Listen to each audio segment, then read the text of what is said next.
Hi, welcome to the Storytelling Without Dialogue panel. My name is Laura E. Hall.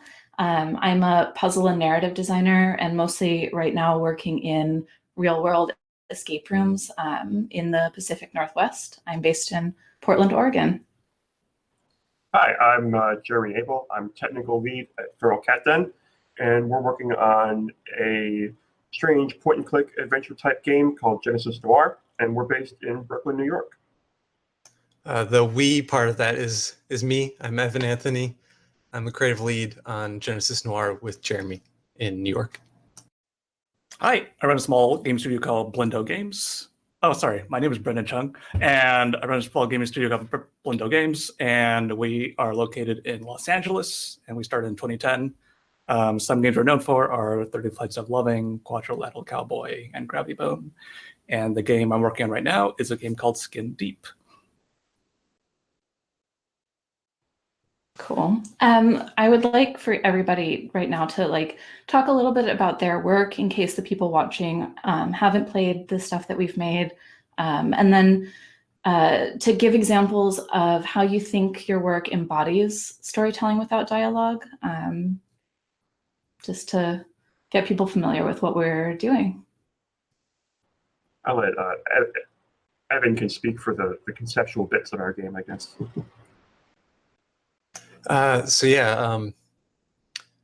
Our game doesn't have dialogue. It's a lot of character animation that carries the emotional side of the storytelling. Genesis Noir, just to give you a little context, is it's a cosmic adventure game that takes place before, during, and after the Big Bang. In order to save a god, you have to stop the expansion of the universe. So you play as a god-like character who exists throughout the whole age of the universe, and thus, language isn't really his shtick. So we try to communicate that character's experience through our environments and through the way he reacts to witnessing the growth of the universe and what happens within the Big Bang. So for me, I made a game called Gravity Bone in 2008, and it was kind of a first-person experiment, little free game, and I thought it'd be fun to just try doing a thing that was focused very much on level design and on things that were what if you made a FPS game that didn't have any guns in it, and just seeing where that went. And so it kind of naturally led in that direction of what if we just, had the game kind of run on or sit on the back of just level design and guiding the players through areas. And then I like how that worked. It went pretty well. So Quadrilateral Cowboy, which is a game I made in 2016, and kind of took this similar approach where there was story stuff, and it was all done through just setting up a scene with props and level design and environmental stuff to kind of guide the player through a story without using any dialogue. As for me, so I'm working in, as I said, real life, real world escape rooms. So they're embodied in a physical space. And the way that we integrate storytelling without dialogue is really necessary because when people are in those environments and the timer is running and it's really dark and they're very stressed out, they just don't take in story stuff. Just cognitively, they're not capable of doing that because of this stress of the situation. So we really have to rely on what we, in game design, we would term world building and set design and evoking different things just to straight convey any story at all. And then we tend to rely on the puzzle objects, in integrating mechanics, driving people through to the next story beat, if you will, just because in a lot of escape rooms, I think you're handed a piece of paper that's here's what's going on, or you find the wizard's secret letter or something, and it's a huge page of text. People skim it just for information for a puzzle and then immediately discard it. So we tend to use these techniques specifically because we want to convey a story that is emotional and like meaningful to people. And it is actually literally the only way that people will be able to take it in at all. So, yeah, go ahead. Oh, sorry, I was going to say, how do you guys view text as a replacement? Is that the same category of content as spoken dialogue? I mean, it's effectively conveying the same kind of information through direct interaction with the medium, as opposed to like trusting a player to like, oh, the player has to look over here and notice this. In your case, Brendon, you view a lot of books in quadrilateral comedy, especially book titles, and just these really dense rooms that are just packed with these little details that kind of help paint a picture. That kind of stuff I feel is separate from written text and spoken text. Do you guys see a difference between spoken text and written text in that way? I mean, I can answer for escape rooms.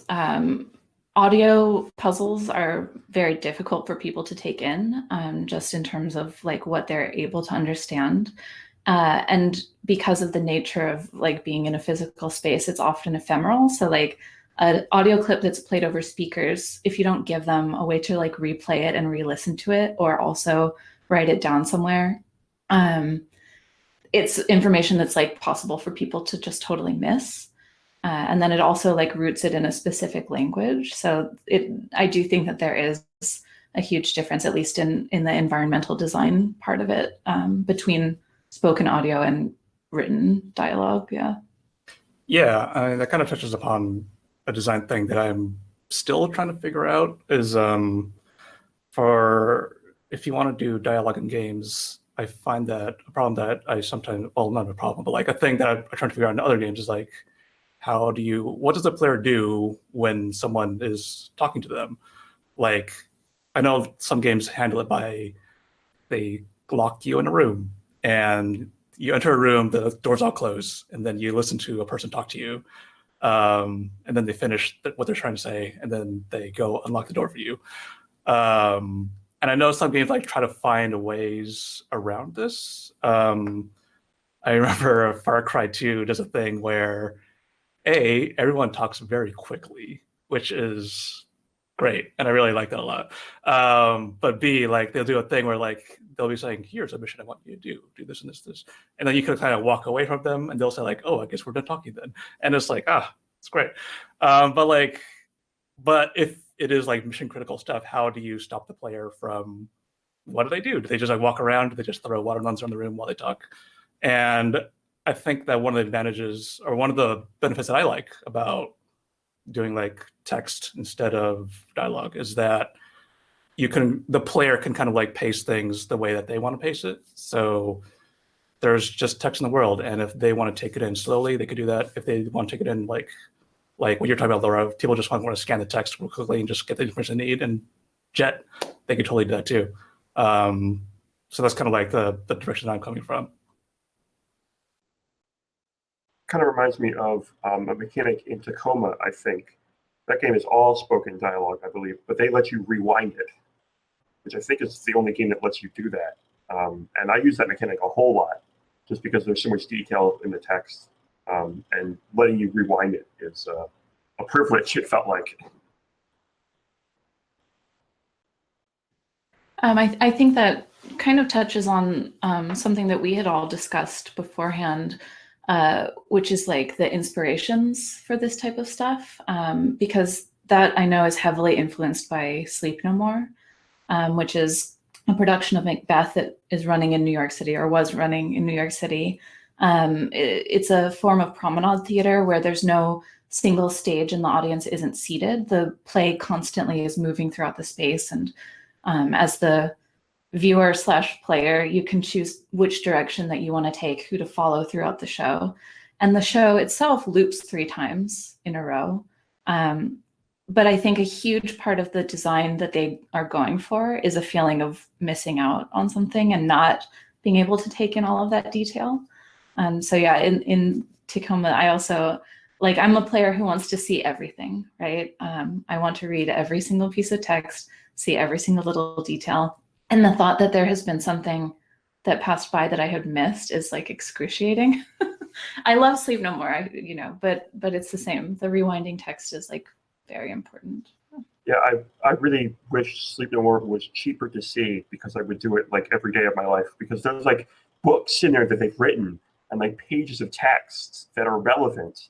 And it's like you can sit there and spend an hour reading all of it, or you can wander around and you have to make these choices, and it's excruciating. Yeah. Yeah, I think that's interesting in that it may be dialogue inherently is something that we want to get the full picture, like kind of walking into a room and into a conversation that's already, in progress, you feel more left out, whereas walking to a room and kind of picking up the social cues of people's body language and is more comfortable. So I wonder if that's just kind of an inherent part of our like social context. I think a lot of this stuff that we're talking about also is rooted very heavily in level design. And like in a physical space, I would consider that environmental design, environmental narrative, but it is essentially building real life levels for people. So I'm really curious to hear how each of you like handle level design. What is your approach to it? Like, what do you find really inspiring? Is there stuff that you're always trying to do with it, and so on? Yeah. So for me, like level design is something that I care deeply about, and I kind of got my start doing level design back when I first started doing games development. I think the thing that I'm most interested in is in when games kind of like guide you through an area without necessarily doing like extremely guide you in an area in such a way that it kind of like does it without needing like objective markers and things like that. One of the exercises that we did at a previous studio I used to work at was we had objective markers of like, go here to this objective. But our lead level designer said like, let's design our level in such a way that even if you turn the objective markers off, like the game still works. Like the players will still be drawn to that area because you've laid paths in a certain way, because you're aiming doorways a certain way. And I think there's something special about that, especially for the type of things that I think we do, because I think there's something about like being able to acquire information through just absorbing it and kind of like naturally getting the thing that you need without really heavy-handed things telling you like explicitly what to do. I think there's something special about that.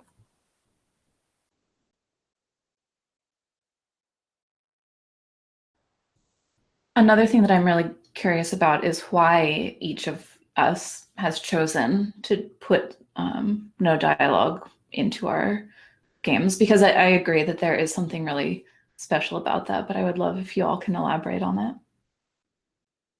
So this is the less cool answer, but part of it is dialogue is hard to write. And I think like making dialogue that sounds really good and is interesting and funny and good, at least for me, is very difficult. I do like writing a lot, but I think like writing about a thing, like copywriting is like something I find fun to do and interesting, but like having characters speak and like taking up the player's time to get information is something that's really hard to do. But I think besides that, like I think a big part of it is there's something. I think what you were talking about earlier, Laura, about how people will just, get information they need and like move on. And I think like there's something nice about boiling things down to where you don't have any extraneous things in the work that you're making, to boil it down to just like, here's the bare things that we need for the player to get through this world, and let's see how it looks like. And I think there's something really satisfying about trying to make that thing. I think for me, me and everyone went to school for advertising stuff. When which is, of course, concerned with maximum brevity and maximum impact. And we never really were taught any kind of writing stuff, just like minimal copywriting skills. But none of the stuff that I've worked on that I would consider the most successful involve a lot of spoken dialogue. It was either minimal text or vast amounts of animation. And you know, some of my it's weird to say like favorite advertising stuff, but I mean that's kind of part of advertising culture, I guess, is to like have your favorite other commercials people have made. And it's all like just audio and sound and music and really intense animation that has been the most effective. And it also is a production concern because, okay, well, if our game has a lot of animation because that's what we like to do anyway, then why add more work and dialogue and recording voices and casting and all that stuff on top of this additional effort of extra animation that we're doing anyways? Yeah, same. I definitely want to echo what Jeremy said in my case. My experience is animation, and my interest is in character animation. So dialogue is something that I would like to explore at some point, but for this project, we're constraining ourselves to trying to tell this story without it, because it adds a lot of complexity. I think I was kind of touches on like what you just said, is that when you remove a part of the game, it kind of helps focus it very clearly in a certain direction. Like if you keep on chopping off options for yourself, then that kind of leaves you feeling like, well, we can only do A or B now, and it kind of makes it a little bit easier to make, I think. Yeah, there's always like a big thing that, you know, people suggest beginning game makers do is to add restrictions to yourself. The more you remove, the more you're forced to be creative in a limiting situation. And it's like the true nightmare is a blank page where all options are open. You can't make any decisions because you're paralyzed. But the more you limit yourself, then the easier it becomes to focus in on what you actually want to make. I once had a chat with a theme park ride designer, and I thought the most interesting thing they mentioned was that like they have a very set like rectangle of space to work with, and so they just gotta make this one path wind through this path, wind through the building as tightly and like as serpentine as they could. And once you have that restraint in place, it kind of leaves you with like, well, we can only do this one thing basically, and that's how the ride comes out. That makes a lot of sense. There's a couple of things that I want to respond to. Like, I think in environmental design, letting suggestion do a lot of the heavy narrative lifting is very convenient, because you're right that it is totally less work. But there's techniques for evoking a time period or a mood or something that mean that you no longer actually have to state it. You don't have to say we're in, you know, East Germany in the time of the Berlin Wall. Like, there's cues that you can pull from media and from history that will tell people that, and then you no longer are responsible for that. You're just relying on people's cultural assumptions in a lot of ways, and like that's good, actually. It's nice to let them take on the work themselves in a way. It reminds me of one of the inspiration things I posted was conceptual modern classical music, and one piece in particular was Steve Reich's Different Trains, which is about the Holocaust and the trains involved and the before and after of how trains were perceived by the Jews before and after the Holocaust. Before being, oh, we're going somewhere. During being, oh, the trains are taking us to death. And after being, the war's over, trains can return to normal. So the way the piece works is that it uses spoken voice, but only as a musical element.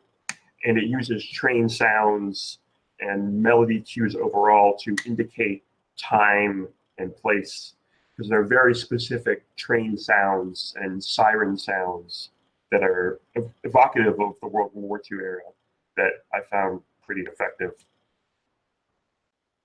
That makes me think of, I think the biggest challenge in not including dialogue is capturing like a human emotional subtext or relationship.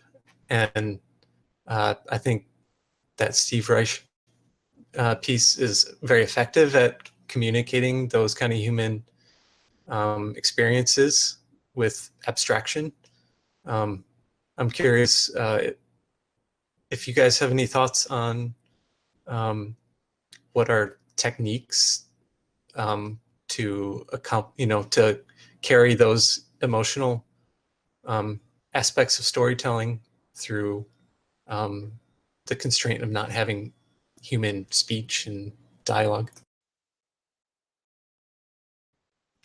When I set out to do any kind of experience design, because it is for an embodied situation most of the time, but not always, I always think first of what specific feeling I'm trying to evoke, and then everything is designed around that.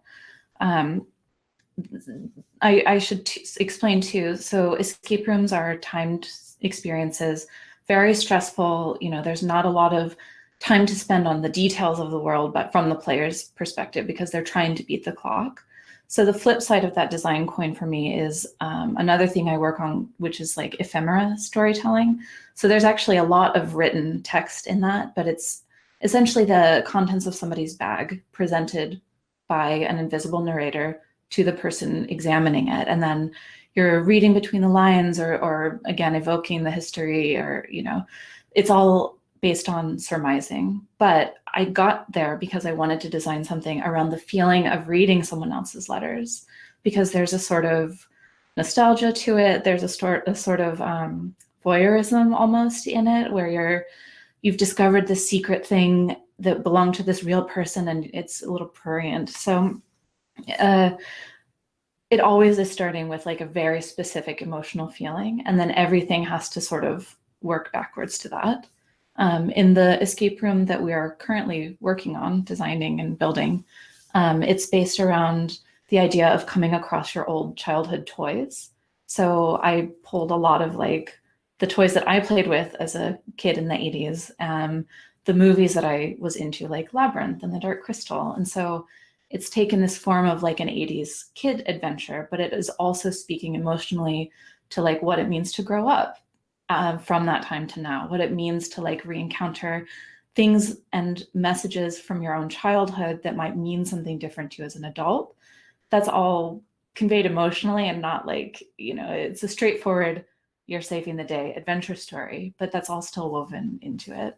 So I think that for me, like that's the first constraint, is looking for the specific emotion to design toward. Yeah, I mean, I think I've never really thought about it in terms of like how do I what the process is, but like I guess a lot of it is for me, I kind of build out an area and try to make the area feel try to think through how a person would use this area. Like, where would the trash can be located in this room? Where would the light switches be? Where would XYZ be? Which doesn't sound like emotional resonance and stuff like that. But I think that like when you make a place feel lived in and feel like it's been used and weathered and loved, and like someone's been there for a long time, I think once you kind of go into that, it kind of, the details of the world kind of sprout out of that. And you start to see details of this person's life and where they are and where they were and what they're going through. And it's just a lot of like iteration and seeing what sticks to the wall and what doesn't stick. But I think like for me, going through that process of like, how do I make this place feel believable and feel like if I was a character in this world, how would I use this space? Kind of answers a lot of the questions for when I'm building out the place. I really enjoy in Gravity Bone, which I just played before this, and I absolutely loved, was how through your architecture and the spaces, like the shape of them actually, I think very effectively tells the story. and how like the kind of first scene in Gravity Bone where you're at that ritzy party and there's the different tiers of the party, and it like begins with you like going down into the furnace room and like getting dirty, and then you ascend up. Like I think that the way that you've just built the space already says so much about the different strata of these characters and how you like you move between them. Like, so even if it's not a very explicit way, like I felt that like that, the emotion and the relationships between the characters. Yeah, thank you. Yeah, I mean, I think like for me, level design is something that I'm really interested in. It was really cool when y'all mentioned Sleep No More, because I did that once some years ago, and that experience is a level design bonanza, because like it's, for those who don't know much about it, it's like a big, I think it used, I don't quite remember what building it used to be, but it's like a large, I guess, theater structure or something like that. And there's like multiple levels. There's a bunch of different rooms that are interconnected in interesting ways. And I was going through it, and I was trying to figure out where things connected and like how to go from point A to point B.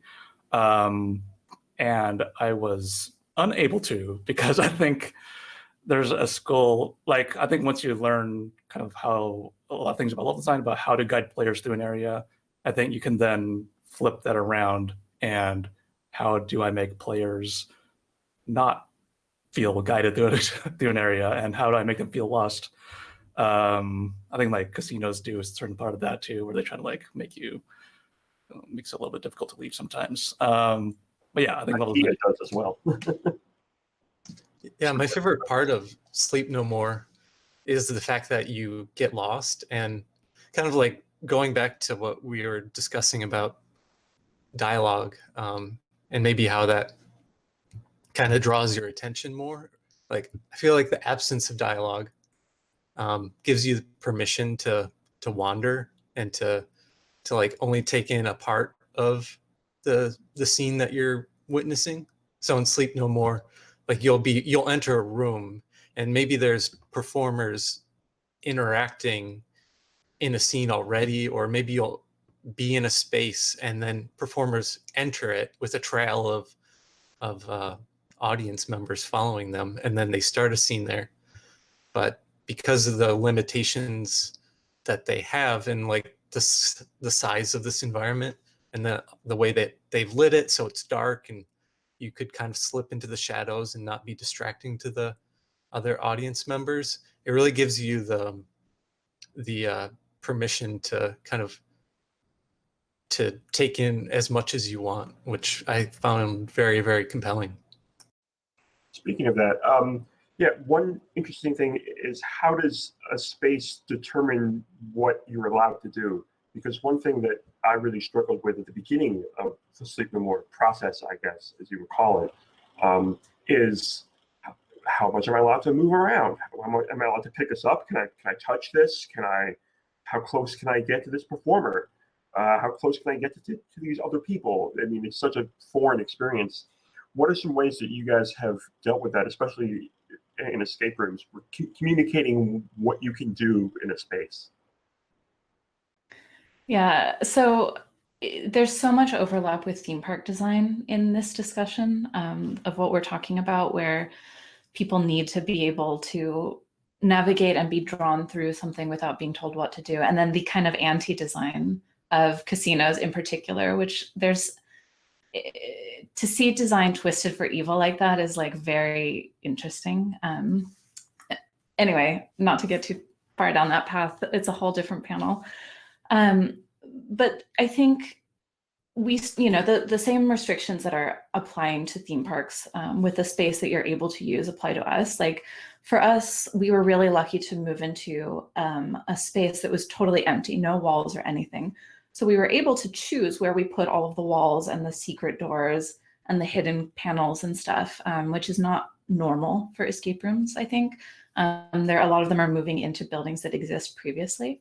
But that also meant that from the very beginning, before the game was designed, We had to know what types of spaces we wanted, what we wanted the rhythm of the game to be, how big each of those spaces could be so that we could control the story beats, because so there's multiple spaces, and as one opens up, you're continually moving backwards to like reference stuff in the previous room that was not accessible before, and so on. So eventually you're utilizing the full space of it. But the problem of preventing people from doing things in it that you don't want them to do is like the entire design struggle of this. All the stuff that you see in speedruns where people are glitching through walls and like finding secret hacks for Myst where it like brings up the last dialogue from the very first login, things like that. Extremely possible in real world spaces because people are very clever at breaking stuff. So that is truly like the entire battle that we fight through playtesting, basically, and constantly removing possibilities. Because seeing people creatively break stuff in ways that you had never even considered possible teaches you exactly how to fix it so that they can never do it again. So you consider it a problem to be fixed then? Are there any cases where it's not a problem? Because I mean, I'm pretty heavily involved in the speedrunner scene for a few different games. Right. And we're always really excited when we talk to developers and they're like, what do we need to fix that won't break any of the shenanigans that you guys do? And we always want them to fix bugs that will hamper our normal players' experience. Like what will make the game bad for 99% of the other players. And yeah, absolutely fix that. But if there's some goofy stuff that we can do by going through this wall, let us do it because it's a lot of fun. So I wonder if you can abuse any of that in a physical space. I mean, it's basically just the context that sort of dictates that you wouldn't want people to be able to do that. It's an entertainment experience as much as it is a game. And in particular, when you're trying to convey a narrative, the sort of secret for our stuff is like, I would love if 100% of people actually escaped and saw the end of the story, because it is designed to be seen, right? Like there's no point in putting a ton of work into an ending that 2% of people are ever going to reach.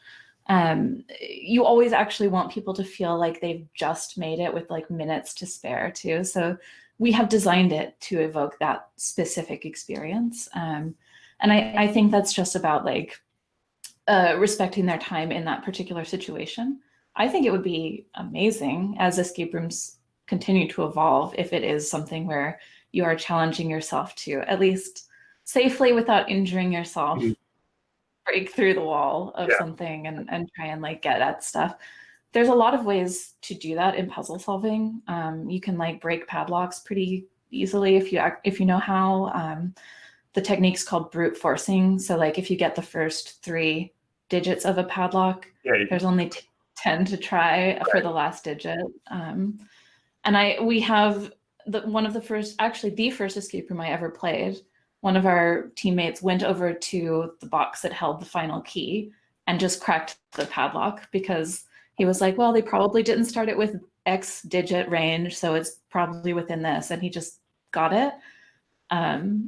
So it's not really in the spirit of it as it is designed, but it's not impossible that it could get there eventually. Now, Brendon, I pulled up the speedrun.com page for Quadrillion Admiral Cowboy, and the current record is 13 minutes. And then I pulled up my Steam page, and I have 6 hours in that game. It's actually one of the 3 games on my Steam library that I have 100% achievements for, and it took me 6 hours to do that.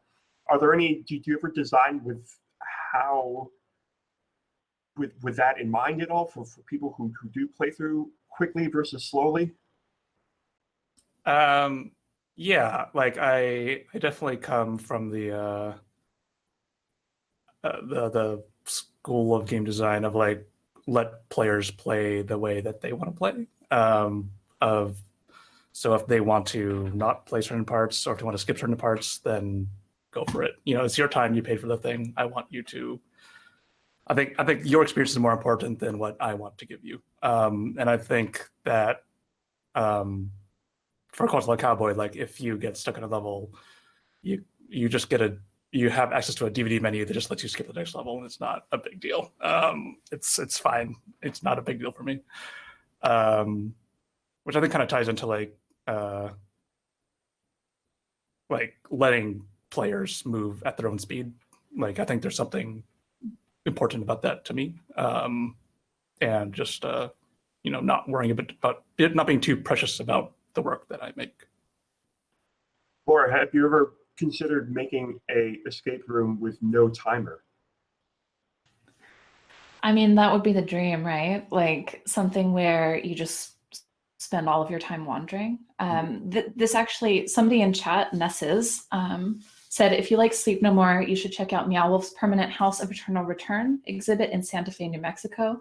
It's a story told only through the environment you traverse through. And that is actually an example. It's not really a puzzle game, though there is a sort of small narrative thread woven into it with a sort of ending that it's a safe that you are unlocking. But that is a space that is designed just for wandering in an untimed way and just taking in. It's very like maximalist, visually overwhelming, kind of emotionally overwhelming after a while. But yeah, my fantasy game would be to take an old Victorian house and like Sleep No More it in that every prop inside is like deliberately placed and designed, and you open a jacket pocket and there's a letter and that's like relevant to what's going on. But to be able to there for like a week. yeah, but great. just to take it in would be that's the dream. I think I read that like design a bit. Oh, go ahead. Sorry. Oh, sorry. I think I read that like one of the earlier versions of the Disneyland haunted house was kind of like that, where it was like you were not in a car, you were just kind of walking around this big spooky place, and it sounds like I would definitely check that out. Yeah.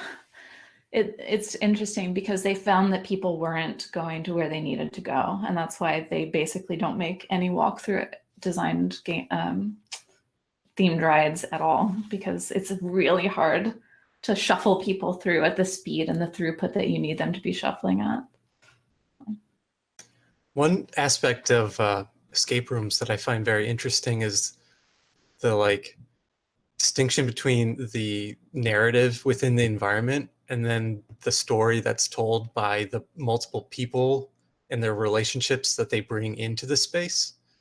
I think storytelling without dialogue is perfect for enabling multiple people to like, put their own dialogue into the space. I'm curious if there are any like conscious design principles that you use to enable that.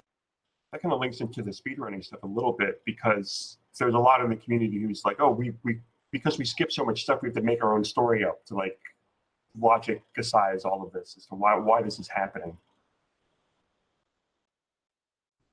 There's a term that comes from LARP, live action role play, called froth, which is the sort of collective myth making that takes place after a game has happened. So it's the phase where you're sort of recalling, oh my gosh, it was so cool when you did this and I was over here. So a lot of rooms facilitate that sort of naturally by having a walkthrough at the end where you go through with somebody who knows and they show you in order every single thing that's happened. But we do design in things like what we call hero moments. So like the moment when somebody finds like, I've got the key, and they run over and they put the thing in. It's really important to me to have that kind of stuff in there for this exact reason, because it makes an emotional connection to the game that makes people part of their own story.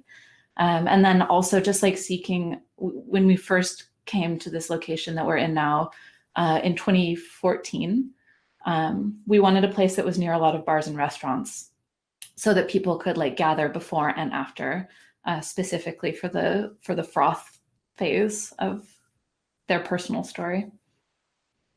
You have to really thought about how, I guess LARP is such a foreign community to me that I never really think about how games are designed as someone who does that kind of stuff. And also similarly with D&D Game Master kind of stuff.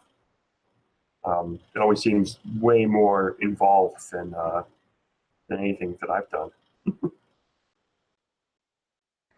Yeah, there's a whole world. There's several documentaries about it that are really interesting. Gosh, I can't remember the name. I'm totally blanking, but just Google LARP documentaries if that's something that you want insight into, because it is very, very interesting to see like the rule sets and the way that games play out in that environment.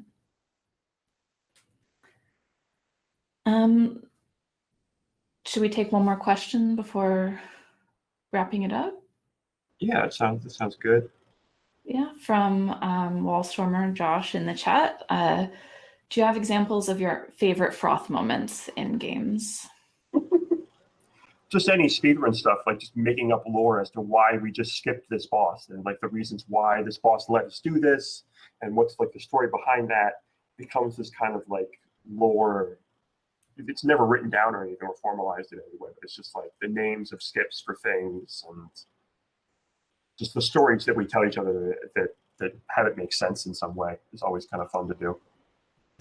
I think the in Journey, like that whole game doesn't use dialogue, but the way that you animate and move through a space with the other player characters is like a really interesting way of froth that like we don't really generally interact with people in the real world.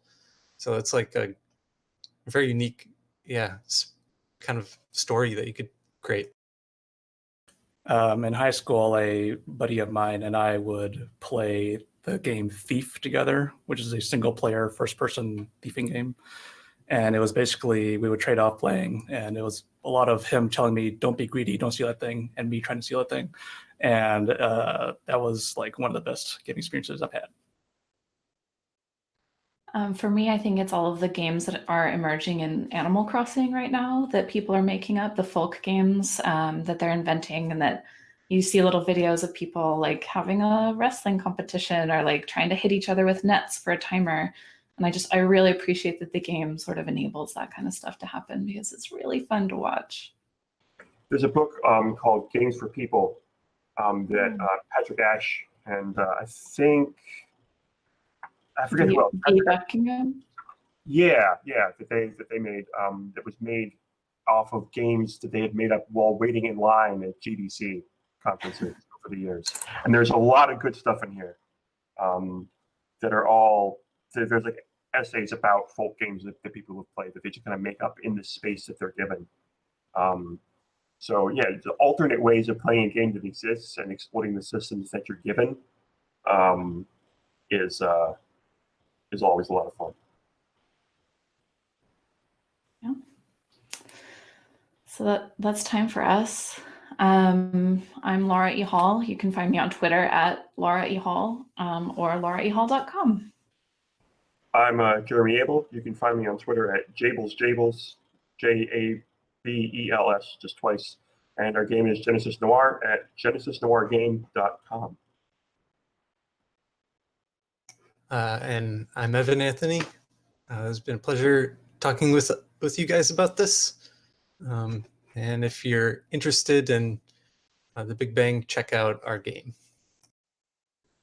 You can find me at Twitter at Blendo Games, BLENDO, and also at blendogames.com. And I'm currently working on a game called Skin Deep, so check that out. Thanks, everybody. Yeah, thank you. Cool. Really Thanks, fun. y'all. Yeah. It's super fun. Thanks, guys. Bye.